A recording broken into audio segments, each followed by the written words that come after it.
Hi, welcome to another episode of Hot Takes with me, the Silver Fox, and we have a bit of breaking news, hot off the press.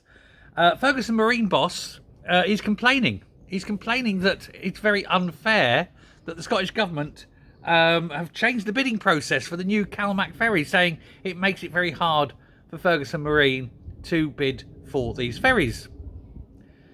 Considering the length of time it's taken his company to not build two ferries, and the cost, and the overruns, and the sheer shoddiness of it, I think he needs to keep his mouth shut.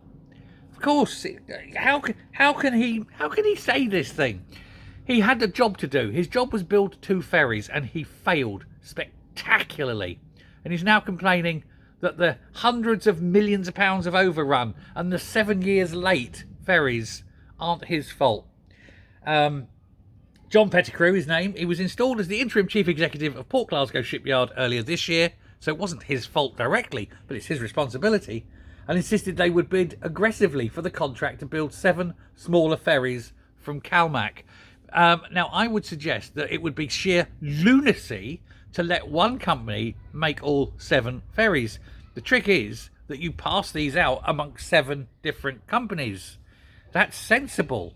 You know, or if they say, well, it's not worth building one, but if we have 2 ferries, we can do 2 and 2 and 3, something like that.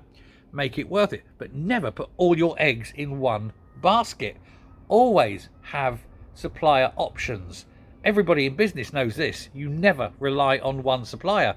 That supplier dies, you're in trouble. And yet he says he wants to bid for all 7. He should be disbarred from bidding until the 2 ferries he's got are out there and taking passengers. Trouble is, they never will. The only time they're going to sail properly will be straight out of the shipyard, down the Clyde to the breaking yard, and then sold as scrap, presumably melted down and turned into new ferries. It's a joke, and he's complaining. How very disappointing, really, isn't it? It's very disappointing. But what do you expect, Pettigrew? For God's sake. I'm just astonished at his cheek, that he's complaining that he's going to be overlooked and not allowed to bid for these ferries. Well, bid all you want, but there's no way on God's good earth you'll be given them. Thanks a lot. Bye.